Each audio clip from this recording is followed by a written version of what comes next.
our presentation seminars, Waldwirtschaft International, is now going further with a presentation about Scotland. We already started like with Sweden, Poland, Indonesia, and so on. And now is Raymond's time. He will tell you about his Scotland, forested parts of Scotland, and I'm very looking forward to that. Well, that presentation is not only the only presentation this winter. We already started like with 2 presentations about the insurance companies, the Ukraine, now Scotland, and then we will later go further on the mid of November, the Forest and Health presentation about ticks. And then, yeah, Forestry International with Ghana and Italy will end everything. To everyone who's new, who we are, you can see it directly on the screen. We're the German Forest Society. Yeah, just in case, we like the forest, we like forestry, sustainable forestry, and we also today like to look about a bit further to other countries, and here we go. So everyone who isn't already a member, feel free to join us. It depends, the price depends on the federal state where you're getting member, and start like for 10 years for students and up to 30 to 60 years for working persons. Yeah, but that's all about this. Now, Raymond, it is your turn. We just have a bit of a problem with the technology, so Raymond has to tell me when I have to switch the slides. We already tried that last week, it worked fine. Now, today it doesn't work, but that's how technology is. Yeah, I'm very interested in your presentation. Feel free to speak. Tell us a bit about yourself in the beginning, where you're from, how do you get forestry, and then we will start with the Forest Society, the Royal Scottish Forest Society, and then the Scottish Forest. Perfect. Thank you very much, Malte, and thanks to Deutscher Forstverein for giving me the opportunity to speak briefly about forestry in Scotland. To introduce myself, my name is Raymond Henderson, and I am the current Vice President of the Royal Scottish Forestry Society. I graduated with a degree in forestry from the University of Aberdeen in 1983 and have worked in the forest industry ever since. The last 36 years, I was the forestry partner with a large firm of property consultants called Bidwells. So we were involved in the overseeing of management of over 40,000 hectares of forestry in Scotland. I have had the great pleasure of visiting Germany on a number of occasions. The first time as a student in 1982, when we saw some of the wonderful forestry in the Bavarian Alps and sampled lots and lots of beer and schnapps. So it was a wonderful time. My last visit to Germany was earlier this year, when my wife and I had a holiday in the Harz region. And as a forester, I have to say it was one of the most depressing experiences to see the bark beetle damage that you're suffering in parts of the German forest. We can only hope it doesn't get as bad here, but we'll come on to that. So my intention is to give a very brief overview of Scottish forestry. I apologise for giving this lecture in English, but it would be an even briefer talk if it was to be in German, because I have very, very little German.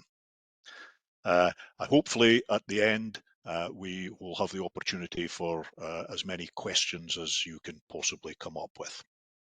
So a bit about the Royal Scottish Forestry Society. This dates back to 1854. And our motto, which you can see in the bottom left of the screen, is adapted from something which was written by Sir Walter Scott in one of his novels, and it's a shortened version of the dying words of a landowner to his son to encourage him to keep planting trees. So it's a very apt motto. We are an educational charity. which we plan to meet the needs for practical forestry and woodland education by supporting those in forestry and woodland management, and by promoting sustainable forestry as widely as possible. We are not confined to owners, people working in the forest industry, or to the industry itself, and we are not a representative body. We have a very good organisation called the Confederation of Forest Industries, CONFOR for short, and we are not a professional body. We have an Institute of Chartered Foresters which fulfills that role. The Society has 600 plus members, although many of those are corporate bodies. So when we take into account that these corporate bodies will have multiple people within them, we have something around 950 individual members. We try to make welcome, value and support all of those who have an interest in Scotland's trees, woods and forests, whatever their focus may be and whatever their priorities are. We have a regional setup with 5 regions in the country where we organise region. Something's gone wrong with the sound here. Please take the microphones out. Yeah, we works again. Okay, we organise. In this case, on yep. which page are you now? So just have to say if I have to click further. Yeah, keep on that page, please, Walter. Okay, so we organise regional study days. So each region may have 2 or 3 outdoor study tours through each year. We have an annual study tour for the whole society, which takes place over 3 days in May, and we are just about to institute a new series of continued professional development days aimed at people who are starting their careers in forestry. This is to give them some practical understanding given by experts in their fields on a wide range of issues such as road building, species choice, ground preparation, that type of thing. The Society publishes a fortnightly e-news which gives updates on what the Society is doing. It advertises meetings, but also gives general industry news with electronic links to much more detail. And we publish 3 times per year a journal called Scottish Forestry, which is it has scientific articles which are peer reviewed, as well as letters and general society news. We also own some 1,300 hectares of land on the sides of Loch Lomond, which is the photograph on the left of your screen there. 300 hectares of this is native woodland and the rest of it is open hill. And this is used for study purposes and welcoming of visitors, and we see it as a bit of the public face of the Society. Next slide, please, Malte. So, Scotland. This is a map of the whole of the United Kingdom. Scotland in the northern third of the country, England, Wales, and Northern Ireland. Scotland has a land area of roughly 7.8 million hectares and a population of just under 5.5 million persons. The UK as a whole is 24.4 million hectares and a population of 67.3 million persons. So quite a crowded country, but Scotland has roughly 1/3 of the land area of the UK, but less than 10% of the population, and we have just under 50% of the whole of the UK's forest cover. So it is clear that forestry as an industry is much more important to Scotland than it is to the rest of the United Kingdom. Next slide, please, Malte. Yes.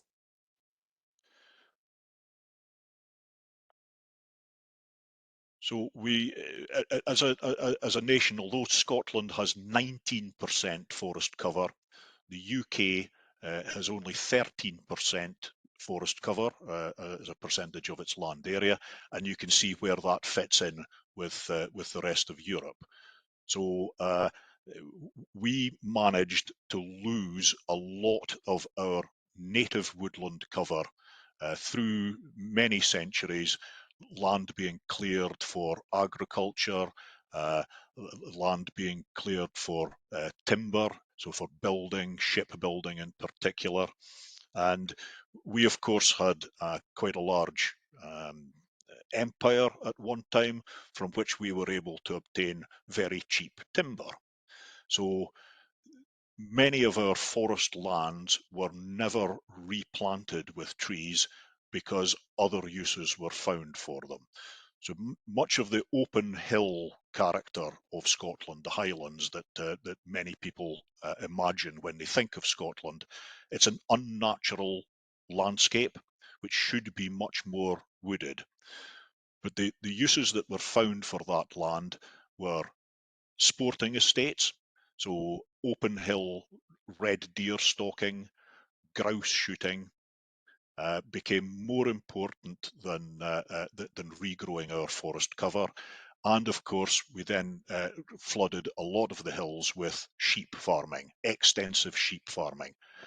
Sheep farming and forestry, of course, do not mix entirely well when you're trying to re-establish native forest or any type of forest with large numbers of browsing animals. It's a very difficult thing to do. So the types of forest that we have. Next slide, please, Malte. Yes, I think loading. Yeah, beautiful picture.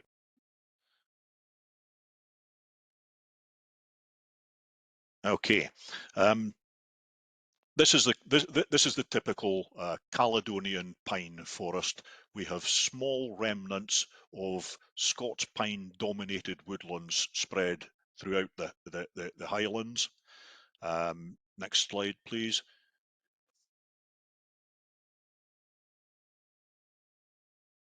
On the west of the country, where the prevailing southwesterly winds are coming off the Atlantic, we have the Atlantic rainforest. This is dominated largely by oak and hazel and holly. Very, very beautiful area, but forms a small percentage of our woodlands.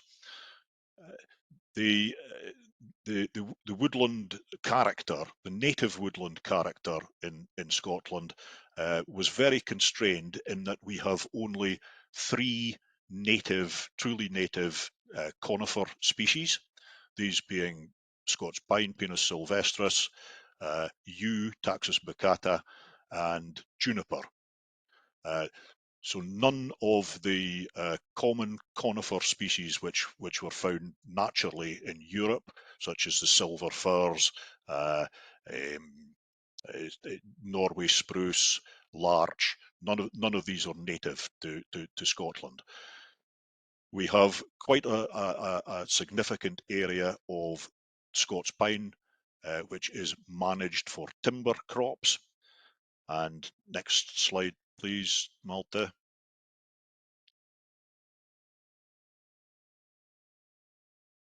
Yes, the open land.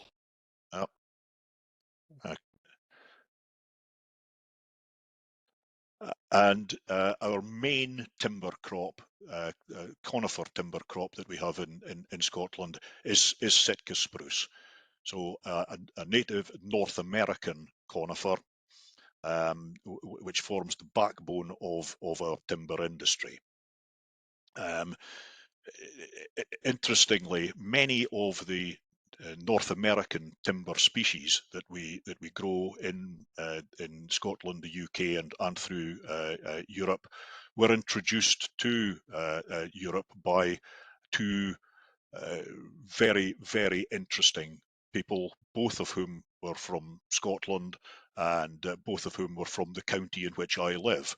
First one was a man called Archibald Menges, who in the very early 1800s was a ship surgeon in the Royal Navy.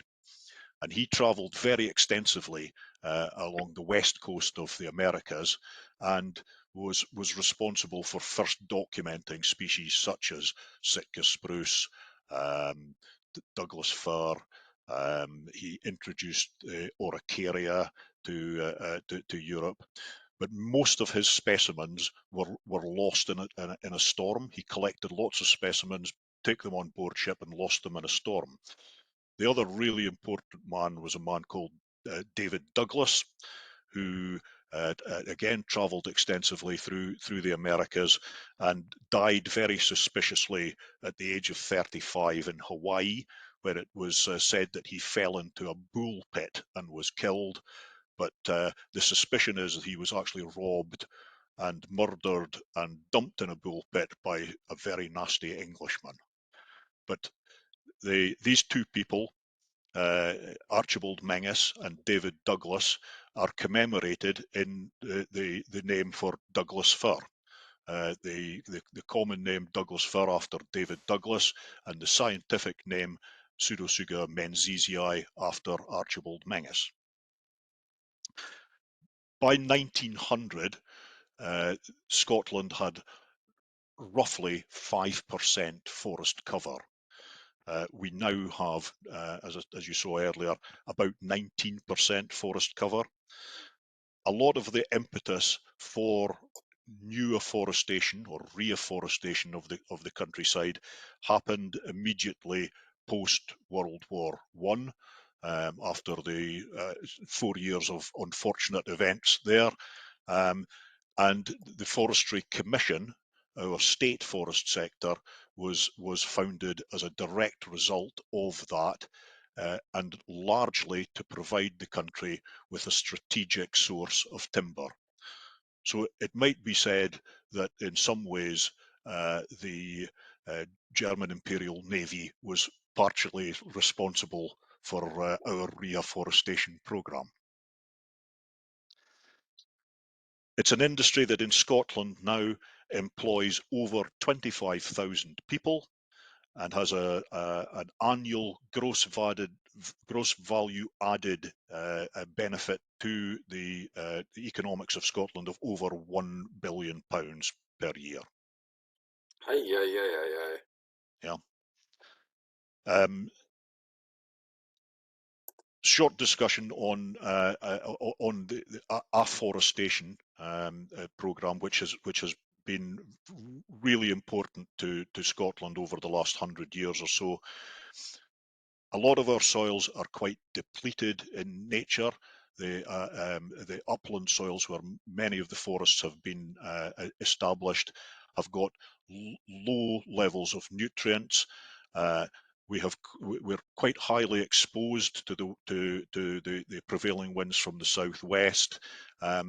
Many of our soils have been have just had extraction for the last 200 years from heavy grazing. So we did have some big challenges to overcome in reforesting these areas, and lots of research carried out largely by the Forestry Commission in the early parts of the century to ensure that our forest creation was done to a high standard. Despite the fact that we do have a lot of fairly poor quality soils, in areas where we have shelter and good quality brown earth soils, we can grow some very big trees. And there are many areas in Scotland where you will see trees of in excess of 50 metres in height. One of our big challenges is that we are quite exposed to the wind. So much of our forest management is constrained by storm damage. The makeup of, so just go back, Malta, back one slide. Here is a list of the main species that that we have comprising our forests in Scotland.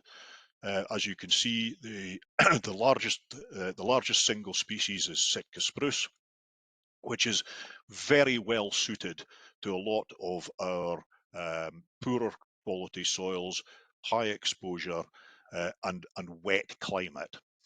The climate in Scotland is quite variable.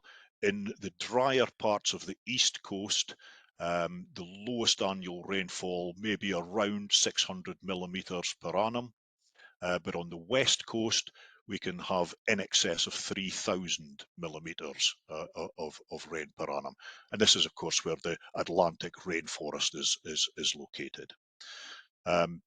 Scots pine, one of our three native conifers, comprises about 13% of the forest resource, and that's mainly located on the drier east and the highland parts of northern highland parts of Scotland. Some of the native woodland remnants in the west are also Scots pine, but the commercial areas of pine tend to be grown in the drier east. Birches are by far and away our largest broad-leaved component, and I won't read out the other species, but you can see that we have a fairly small palette of tree species which are used for commercial timber production. Next slide, please.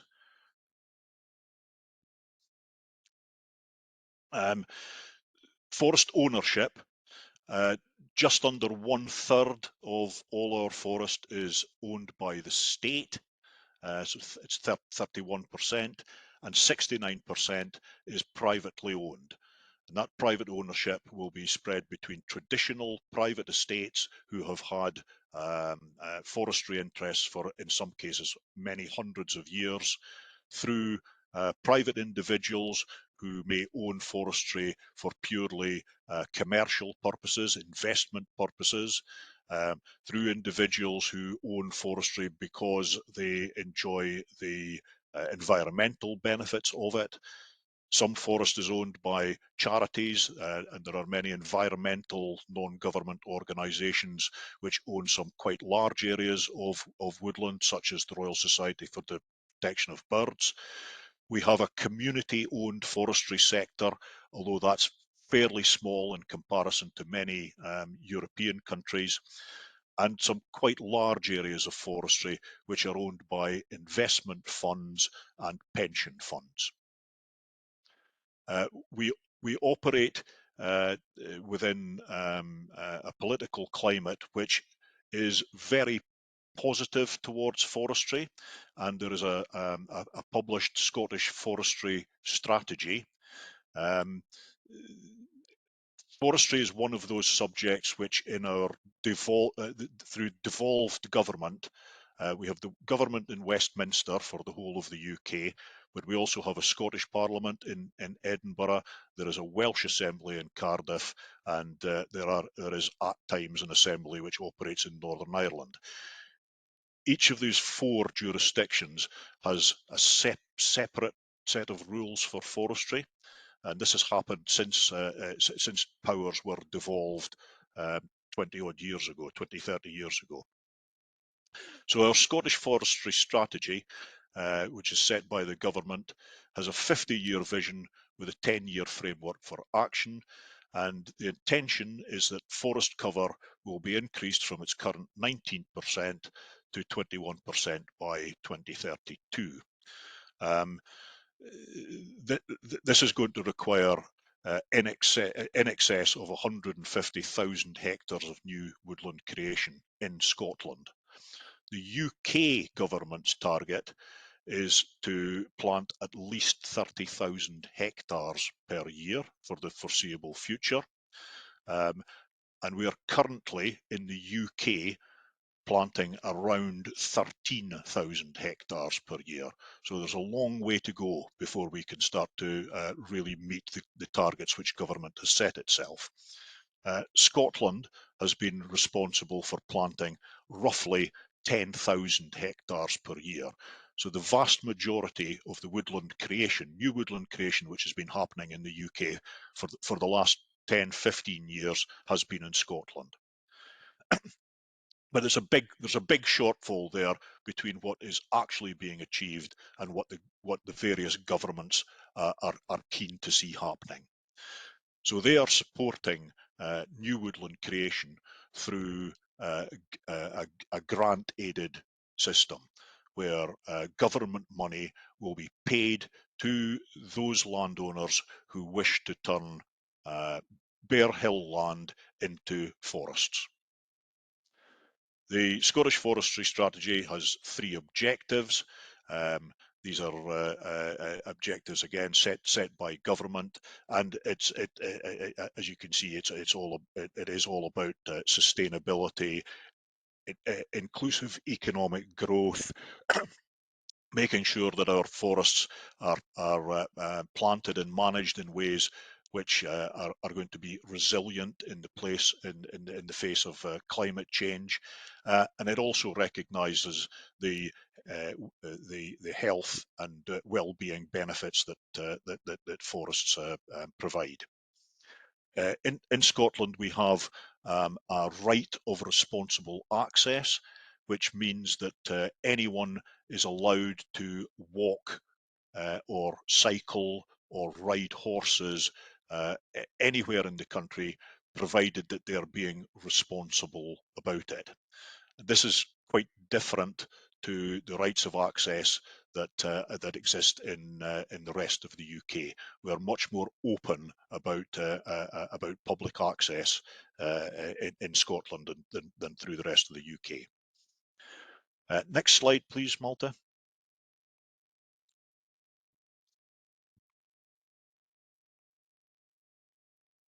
Yep. The management of our forests is largely carried out by specialist management companies, forest management companies, whose business it is to advise owners and provide the contract labour to carry out forest management.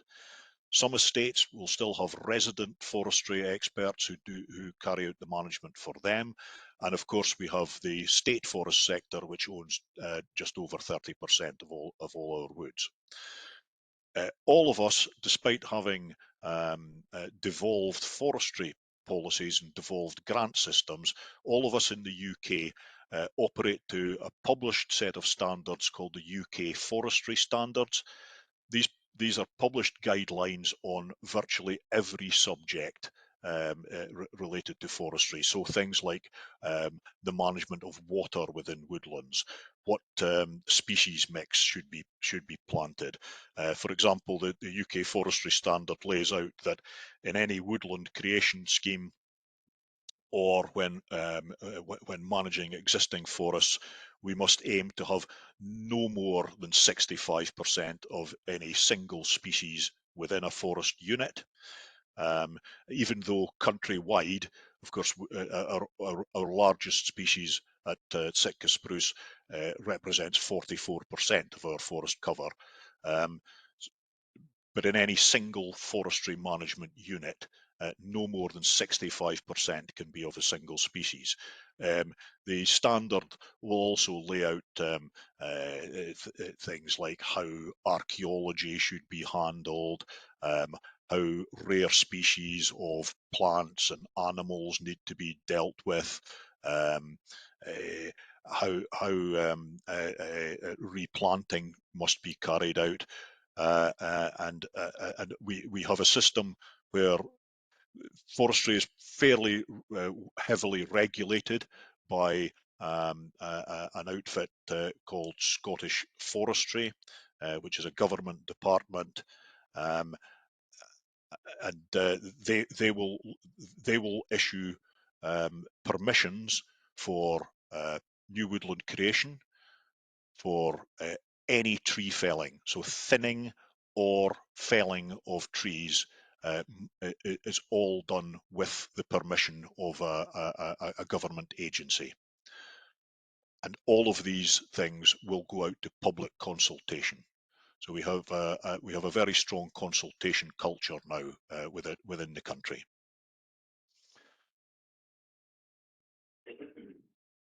Next slide, please.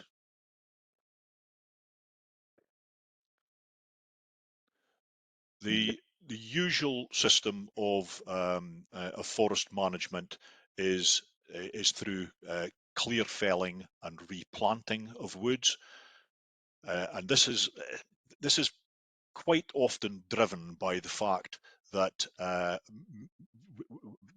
exposure to storm damage is one of the most limiting factors that we have in our upland forests. When we are on more sheltered lowland sites, continuous cover or low impact silvicultural systems are becoming much more favoured, and this is a pretty poor photograph of a pine woodland where natural regeneration is being used as the means of restocking. Next slide, please.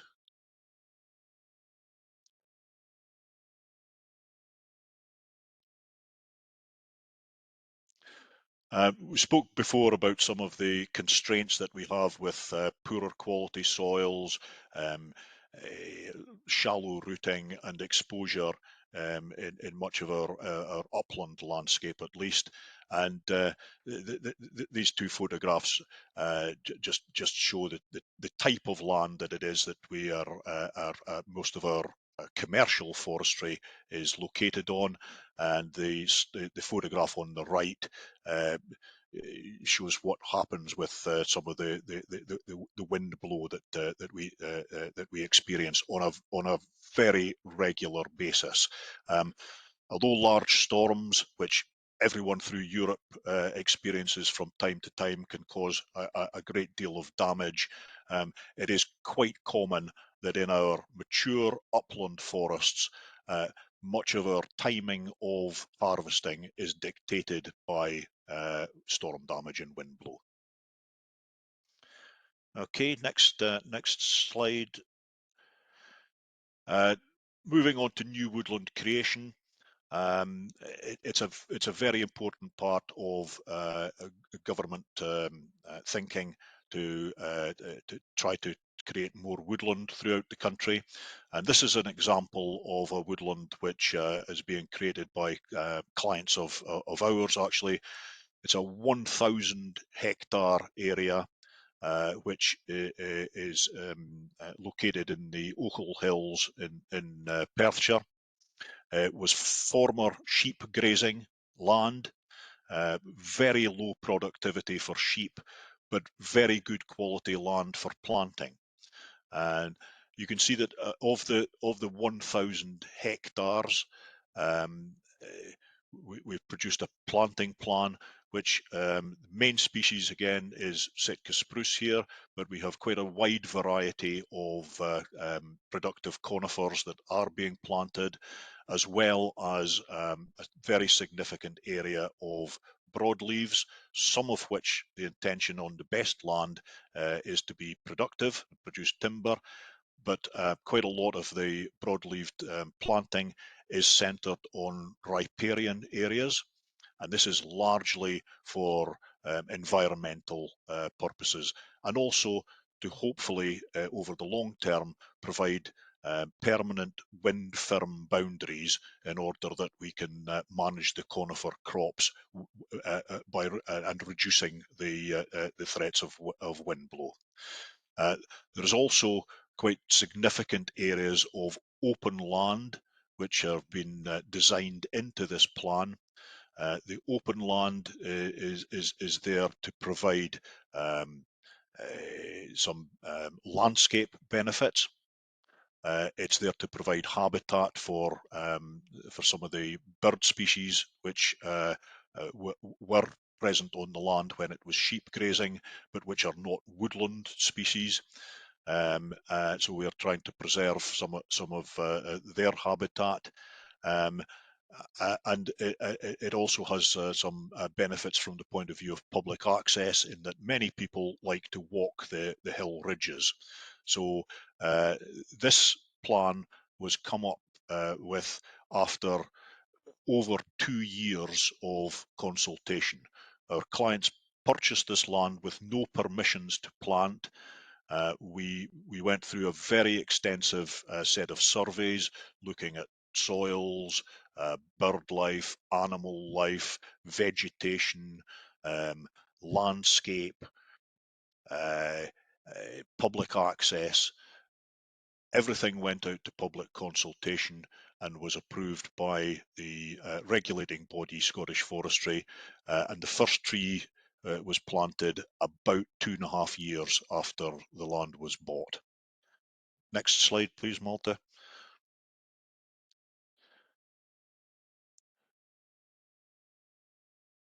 The next couple of photographs just show some aerial views of the type of land that that is being afforested.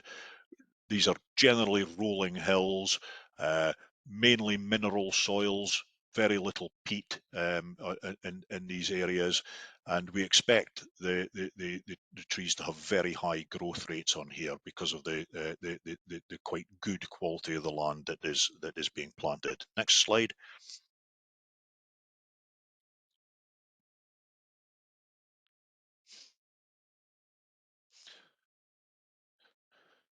So although this is a scheme where timber production is the main the main driver for the landowners here, this is a pension fund which owns this area, and they own quite a large area of forestry through Scotland. This was one of their biggest new planting projects that's been instigated. They like this form of investment because it's quite secure, or should be quite secure, but it also ticks a lot of environment and social governance boxes. It's a demonstrably good green investment to be entering into. So many pension funds are quite keen on the idea of forestry as part of their investment portfolio. So although this scheme is largely commercially conifer based, much of the new woodland creation which is happening in the country is done for other reasons rather than timber production. So one of the big drivers is the carbon market, and we'll come on to talk a little bit more about that later.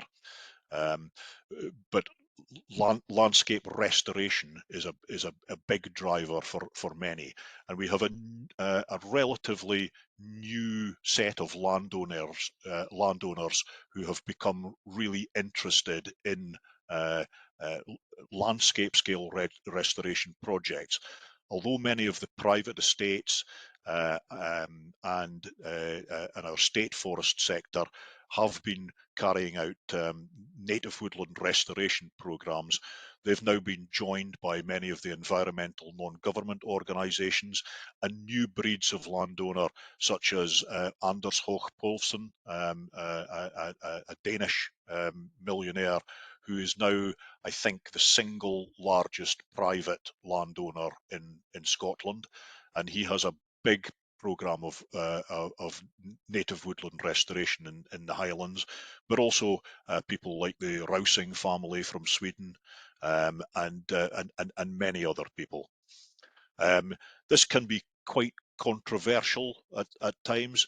Landscape scale change, although it's something that the government is trying to encourage, of course, many people do not like the whole process of change. So there is quite a bit of controversy over large parts of open hill land being converted to woodland. There is probably less controversy over that conversion where it is going to native woodland, with environmental gain being the largest single driver, and probably a bit more reluctance from many people to see land such as in this photograph being changed from open hill to productive forestry. And that's one of the big challenges that we have to address. Next slide, please.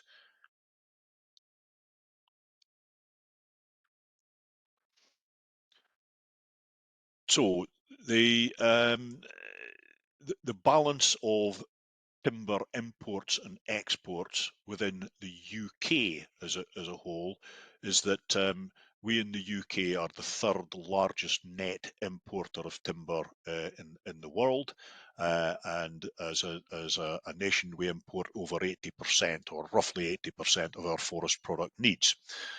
Although Scotland, with almost half of the UK's forest and less than 10% of the UK's population, Scotland could argue that as a single country, we are probably more than self-sufficient in timber.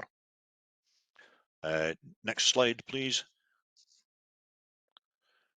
The UK grows approximately, it varies from year to year, but about 10 million green tonnes of coniferous timber, harvests about 10 million green tonnes of timber per annum, of which Scotland harvests probably over 60% of that on a year-by-year basis.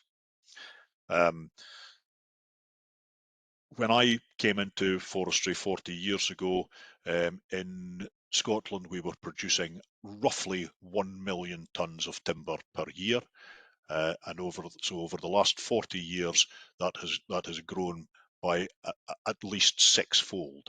And that's a big success story. And what that means, next slide please, Malte. What that means is that having expanded our timber production by such a large amount over a relatively short period, much of our timber processing industry, our harvesting and processing industry, is actually quite modern. Most of the plants that have been built in the last 40 years in order to handle this large increase in timber production are of very good quality, and are producing accurately sawn timber, kiln dried, and very well presented. Our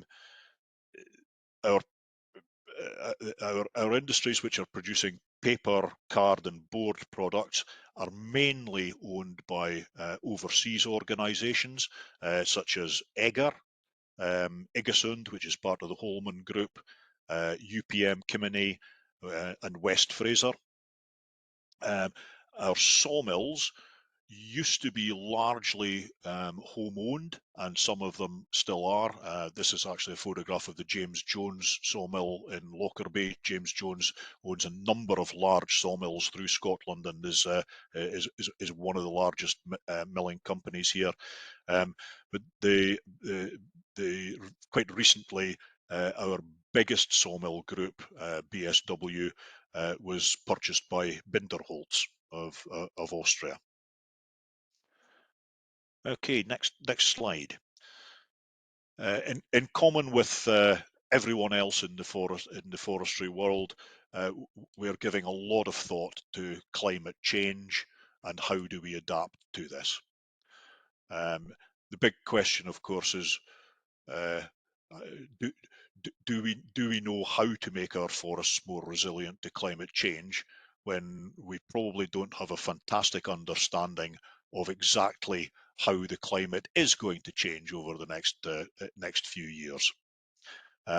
It's a subject which is open to endless debate, and the climate change issue is one which is one of the really big drivers for our governments wishing to increase the amount of woodland that we have.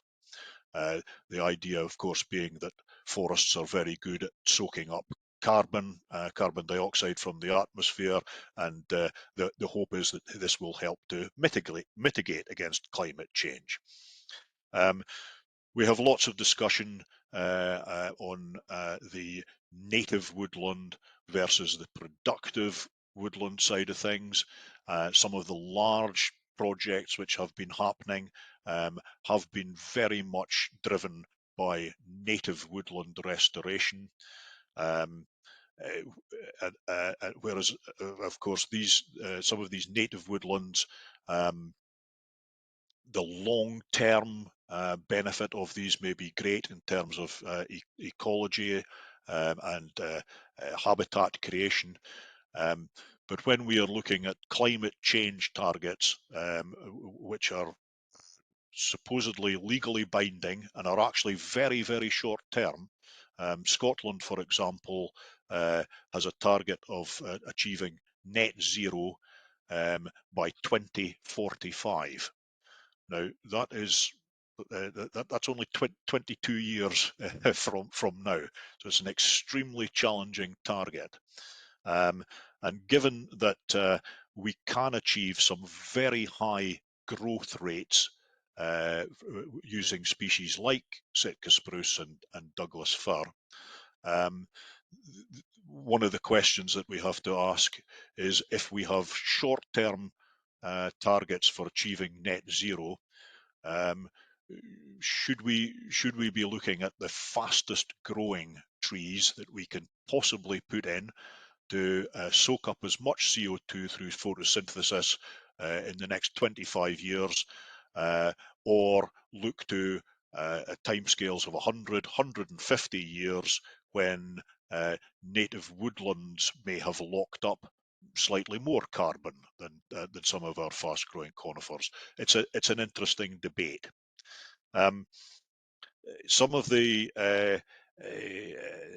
economics behind native woodland restoration in particular are being looked at by some new breeds of landowner on the basis of carbon trading.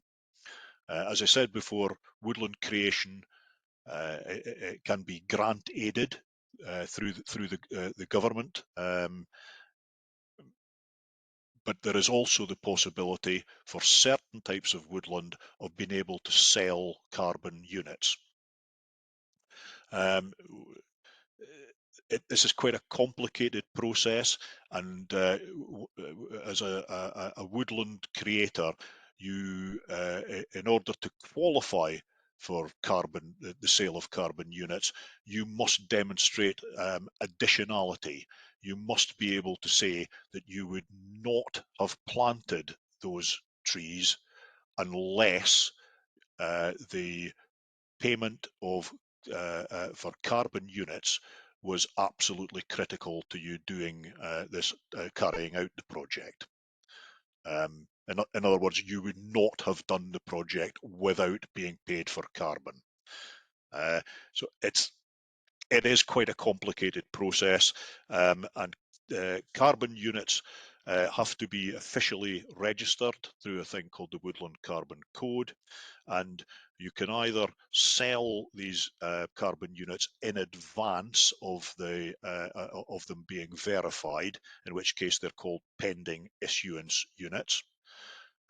If you sell those units as pending issuance units, there is a very long-term commitment to you ensuring that these units will be delivered. In other words, that the trees will grow and will lock up carbon.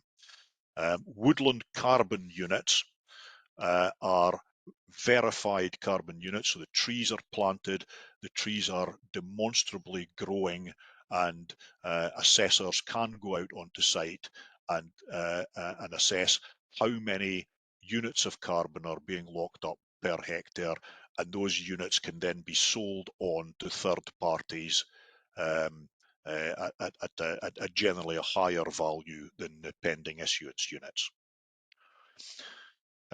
Next slide, please, Malta.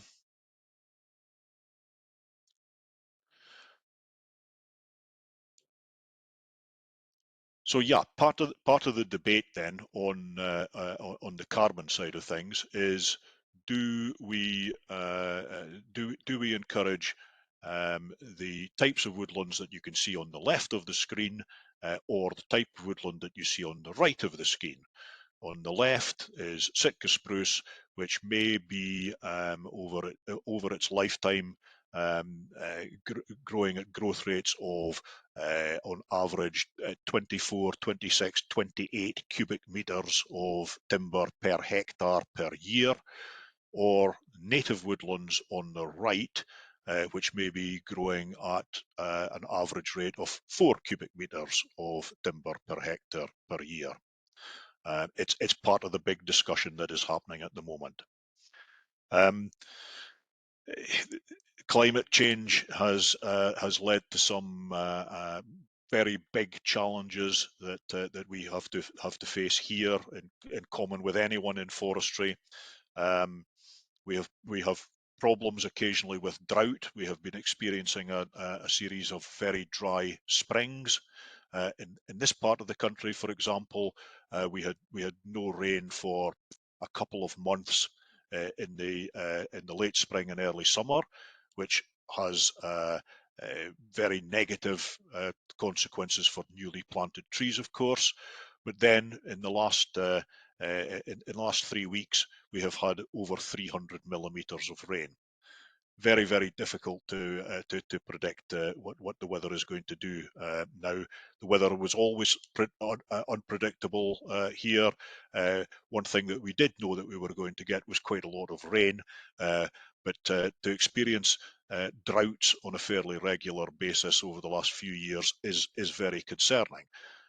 Particularly, of course, this brings back to mind the problem with EPS that you have been experiencing in many parts of Germany, which, as I understand it, has been exacerbated by very dry summers, putting trees under stress.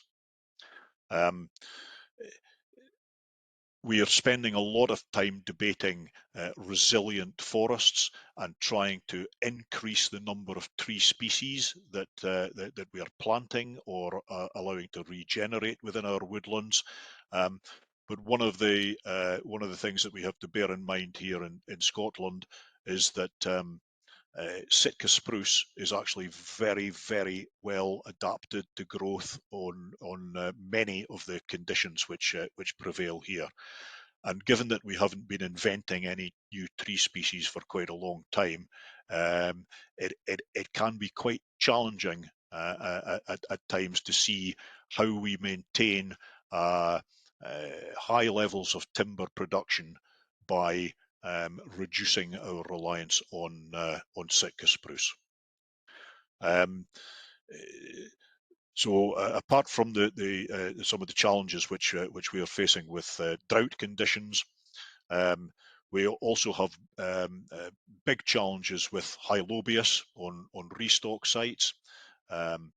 Hylobius is a bigger problem in Scotland and the UK than it is through much of continental Europe. I mean, we can experience levels of weevils of tenfold over what is experienced in much of continental Europe, and we have lost the ability to use insecticide, or we are about to lose the ability to use insecticide on many of these trees. We've suffered a lot from ash dieback, as has been the case through much of Europe as well. We're getting things like oak processionary moth appearing. Our large trees are dying off in Scotland through Phytophthora ramorum. We have dendroctonous bark beetles, and now in the last year or two, we've started to see ips appearing. Quite significant numbers of them have been coming into the southeast of England, but we have also just discovered them in Scotland. The hope is that these are isolated instances, and the hope is also that ips will not affect Sitka spruce to anything like the same extent as it does with Norway spruce, but it is a cloud that's there on the horizon. So challenging times, but the forestry in Scotland is being seen as part of the solution, not as part of the problem. And I see this future for the industry here to be very, very bright. Thank you very much, and we'll take some questions if there's time. So Raymond, thank you really very much. That was a great presentation. I think we had a lot of topics, and it was also quite interesting, different views that we don't have, like in Germany, like planting like 1,000 hectares of forest on open land with different species and so on. I think that doesn't happen so often in Germany. Yeah, so feel free to ask questions to Raymond. Whoever wants to speak, please raise your hand or write in the chat, and I can also translate. Also gerne Hand heben, in Chat schreiben, und wenn es auf Deutsch ist, werde ich es auf alle Fälle übersetzen. Feuerfrei.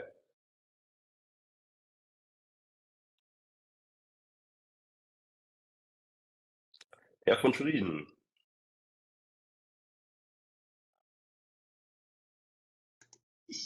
So, jetzt bin ich zu hören, hoffe ich. Ja.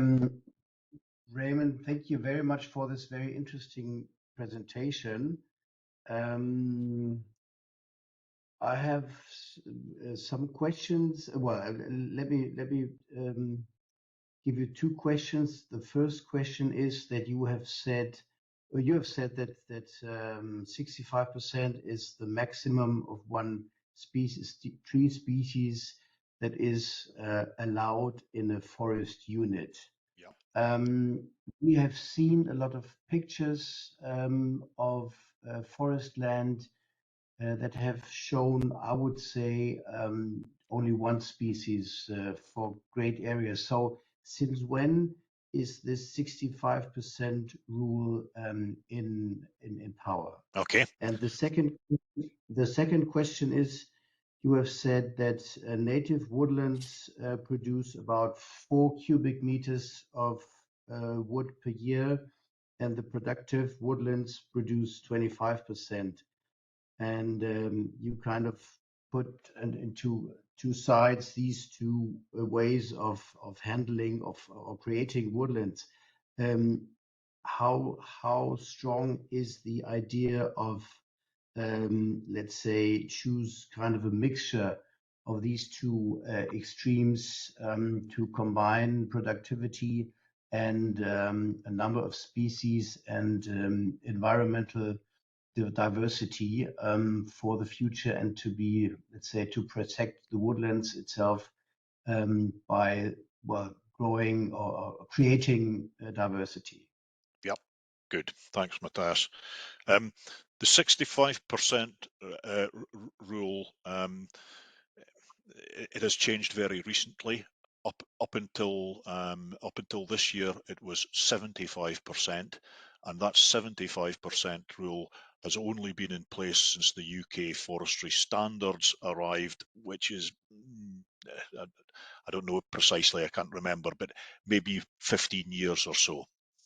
Up until then, there was the rules on percentage of species that could be planted were really quite relaxed, and certainly 40-50 years ago it was quite common to see whole forests being planted with perhaps one species, and that would very often be Sitka spruce.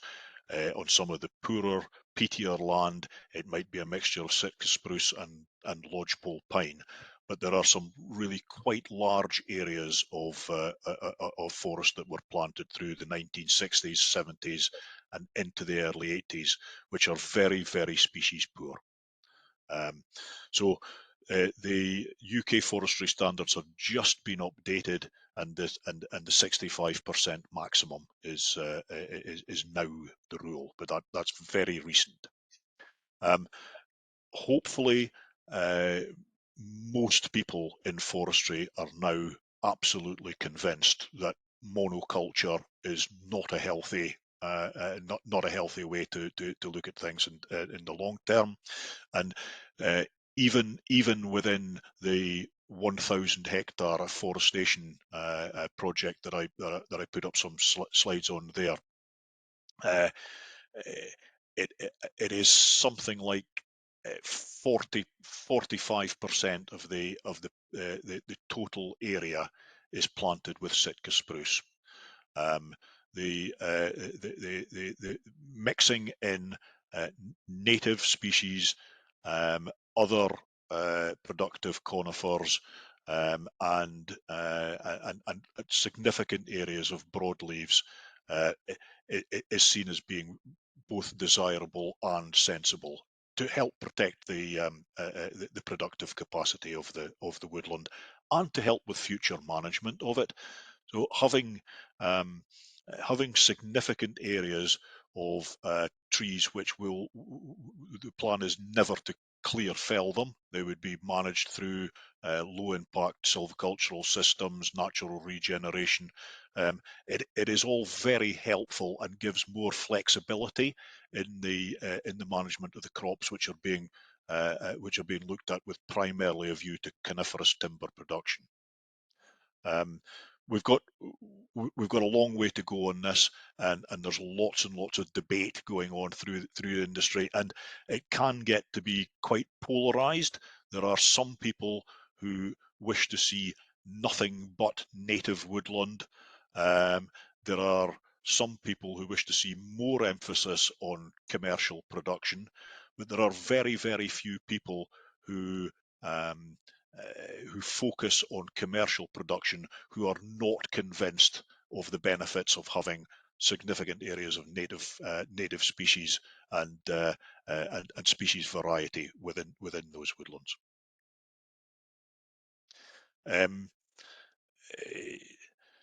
The yield class argument, as I said, when we have these really short-term targets for net carbon zero, 2045 is not far away here at all. And if forestry is being seen as part of the toolkit to help us achieve this net carbon zero, I think there is quite a strong argument that in certain areas, or where the land is suitable, where we have good access, easy routes to markets and things, that growing high-yielding, fast-growing conifers for at least the next 25, 30, 40 years, there's a strong argument for doing that. But that's not to say that we also shouldn't be creating large areas of native woodland. Perfect. So there were also some questions in the chat. So the first question is, is that the question anymore? Oh, okay. So yeah, in the chat there was a question. Can you tell us the IRR, so the internal rate of return, the pension funds calculate with? What part of the IRR goes for tree growth and estimate change of land value? Okay, that's a very interesting question, and things have changed over the last couple of years. 30 odd years ago, when forest values were really quite low in this country, we were running investment calculations for commercial conifer dominated woodlands with an IRR of about 6% per annum real. Okay, so with inflation on top of that, quite a high rate of return. At that time, many investors were saying, well, it's not high enough, we need to have at least 10%. Then we went into a period of very low interest rates and very low rates of return on other investments.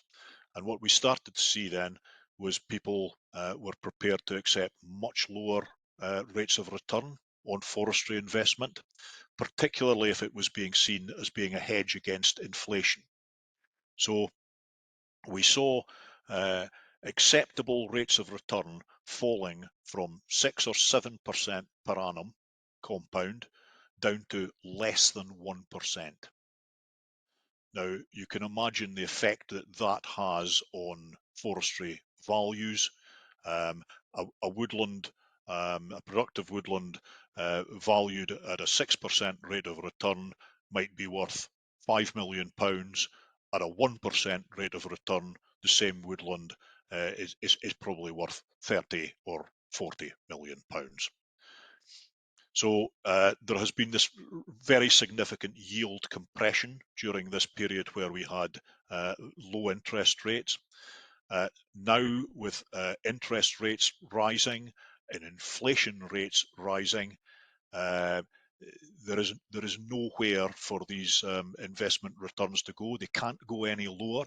So I think we are going to be moving into a period where forest values will start to come down again. But again, some of these institutional investors are looking on forestry almost as a license to operate. Yeah, if you have a £5 billion investment fund and you have £20 million invested in forestry, but that forestry helps to tick the boxes that you have for environmental and social purposes, then accepting a very low rate of return on that forestry may be seen as a reasonable thing for investors to do. But I do expect to see forestry valuations, if not falling, then not advancing terribly quickly from where they are. We've had a fairly sustained period over the last 10 years where productive woodland valuations have increased year on year by 10%, 15, 20, 25, even 30%. Now, I've lived through in my career a number of these valuation cycles, and of course, in any of these cycles, when things are on the up, people never think that they are going to that they're never going to change. When things start going down, people also never think they are going to change. Nothing is ever going to recover. But what has been really clear is that capital growth on forests of 10, 15, 20, 25, 30% per annum is clearly not sustainable. And we've probably reached the end of that particular cycle. Perfect. So back from finance now to the forest questions. We have a question. How do you manage to reforest such big areas as you mentioned? Do you use seeds? No, the new planting and replanting of felled areas is pretty much exclusively done with plants, either open root, the majority with open root plants, or cell grown.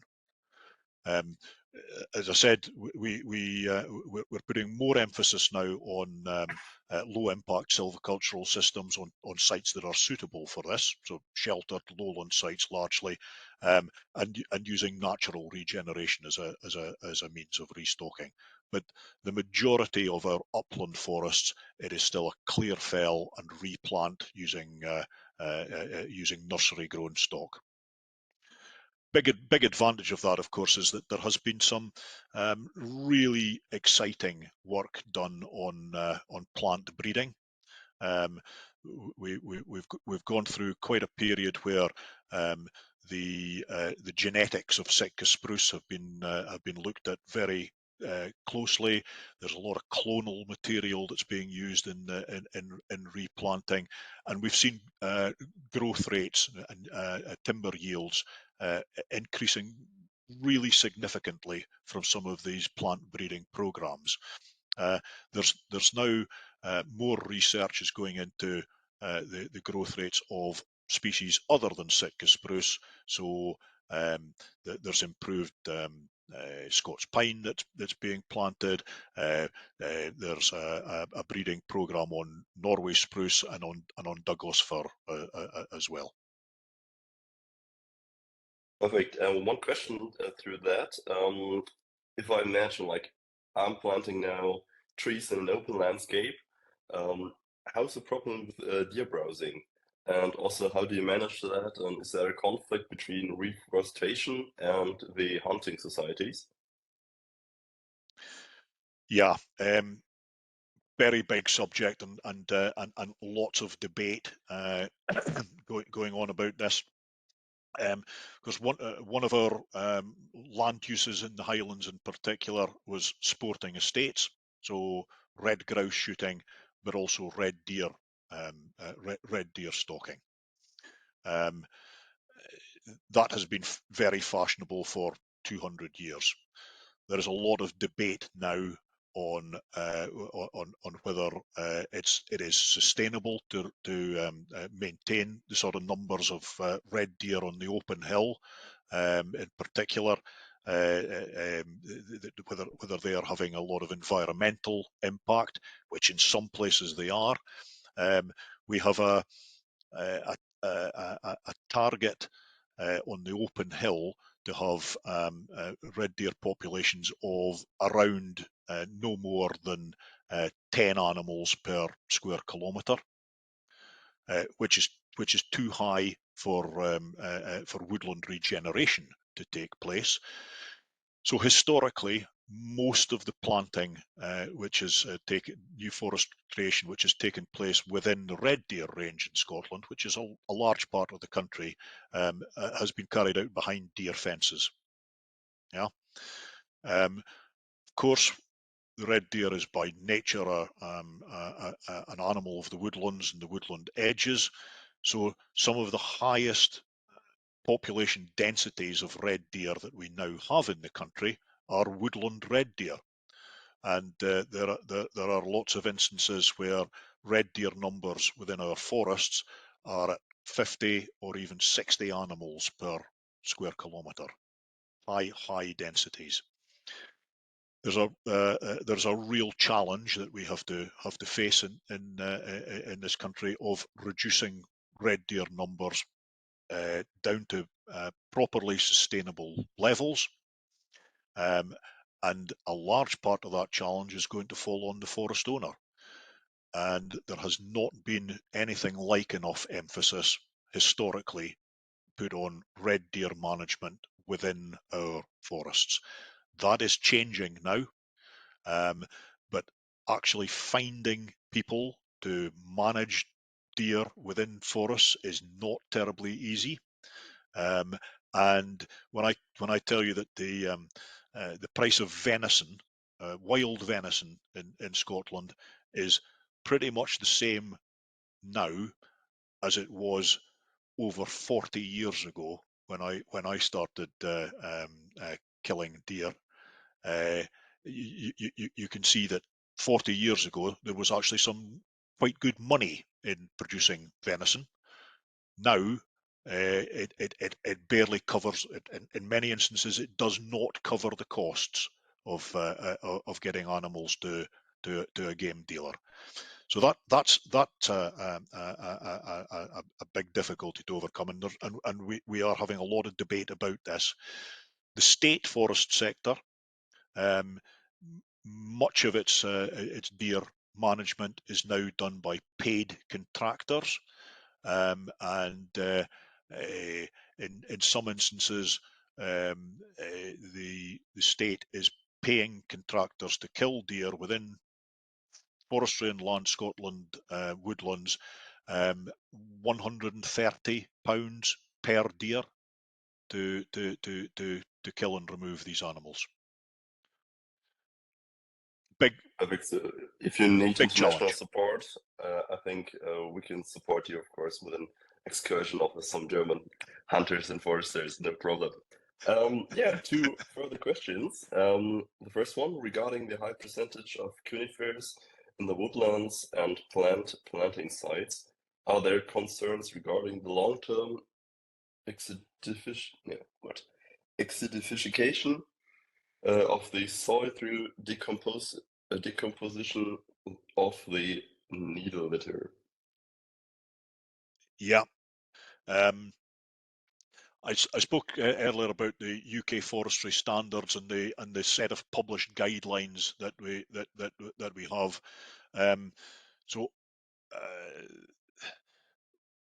There has been a lot of research done on acidification of water catchment areas. So in areas where we have acidic soils and acidic based geology, there is a concern that that high levels of conifers have maybe been adding to the acidification of water courses. I think in some instances that may be valid. In other instances, of course, it's the highest rates of acidification come about through conifers being very effective at taking muck out of the atmosphere. So they're capturing a lot of the airborne pollution that is in the atmosphere, and it's quite a step to start blaming the forests for acidification when actually it's they've just been really quite effective at cleaning the pollution that our industry and cars, lorries, trains, transport has been putting up into the air. But it's again, it's another one of the reasons why we have we've been placing more and more importance on the management of riparian woodlands. So in the past, many water courses, streams and rivers would have been planted right up to the river banks with conifers. That was not only allowed, but it was almost encouraged by the old grant systems. Now our water courses are seen as being much more important to protect. These areas generally have quite wide, broad-leaved corridors now planted on them. New planting, you will not see people carrying out new woodland creation and planting conifers right into water courses. And in the existing forests which are being felled and replanted, the water courses will be replanted with broadleaves. So yeah, we are paying much more attention to that. But I personally see it as being a step too far to actually blame acidification on conifers. They're part of the problem, but they're not the biggest part of the problem. Okay, so another question: do you have regulations regarding the provinces of native and non-native species, or is it seen as redundant because of the tree breeding? Sorry, could you repeat that? Do you have regulations regarding the province of native and non-native species, or is it seen as redundant because of the tree breeding? So do you have different areas where the trees have to come from? Yeah. For native woodland planting, the seed source has to be the country has been split up into various regions. Yeah, and for native woodland planting, the seed source has to be from the region in which you are carrying out that planting, or if that's not available, from a neighbouring one. For productive conifers, because our industry is largely based on non-natives, the provenance of the crop is very much up to the forest manager. So with Sitka spruce, for example, which in its native North America, Sitka spruce has as you'll know, a very, very narrow range east to west, but a very long range north to south. And the the growth characteristics of Sitka spruce native to Alaska are very different to the growth characteristics of Sitka spruce native to Northern California.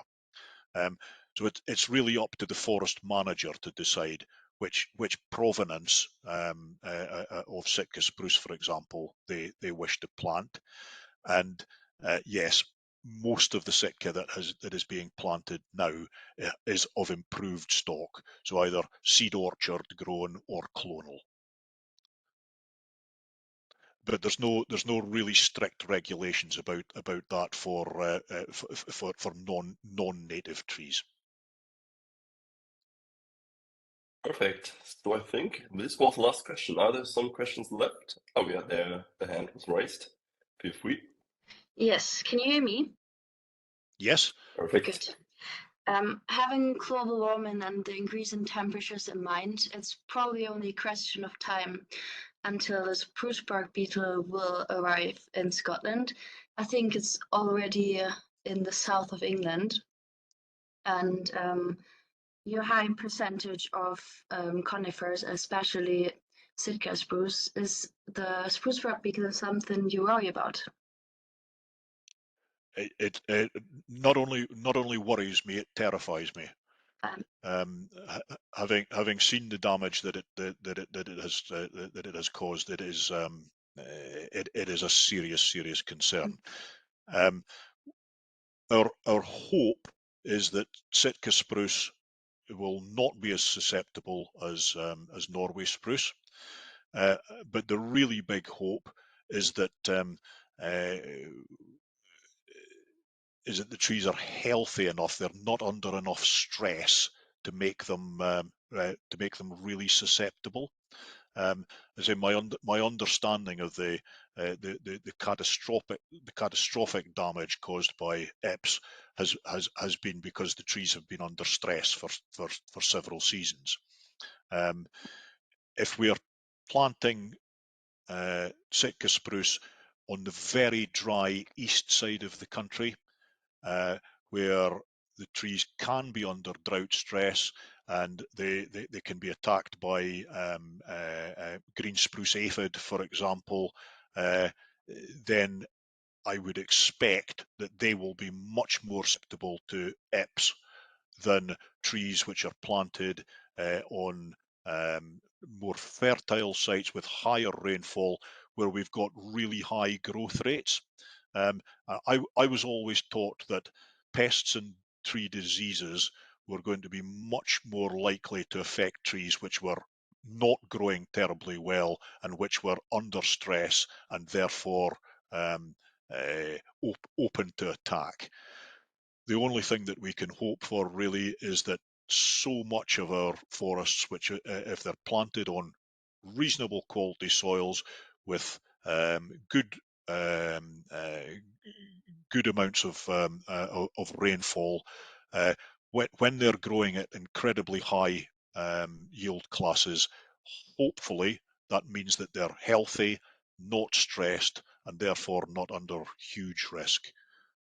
But yes, it is a really serious concern.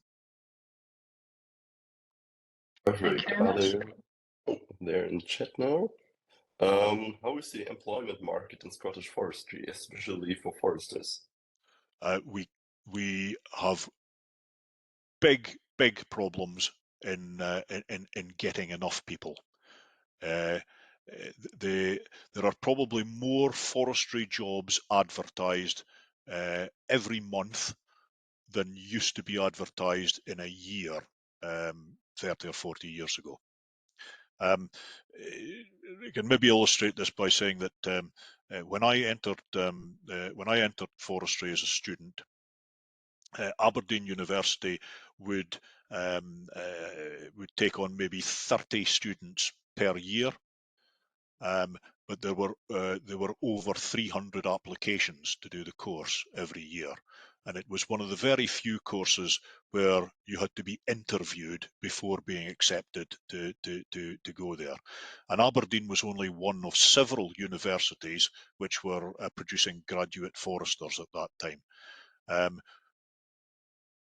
We there is now no longer a forestry graduate course at Aberdeen University, and there are very few graduate foresters being turned out on an annual basis.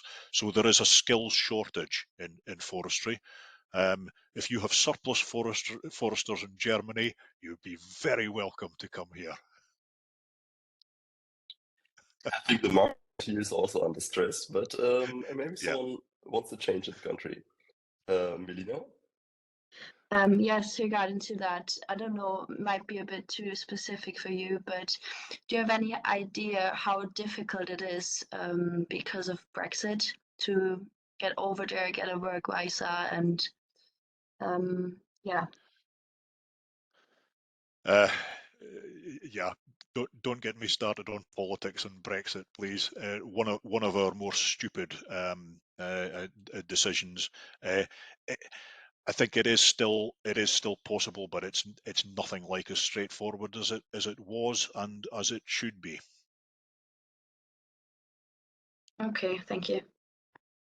Perfect, but I think the Royal Scottish Forestry Society will help by interest. Okay, I think we managed all questions.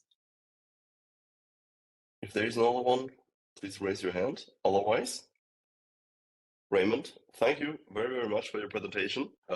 Also for the long time you also take to answer all the questions now, and I think it was a great presentation. We learned a lot. I think a lot of us now want to visit Scotland, the Scottish forests, and maybe support in hunting and working.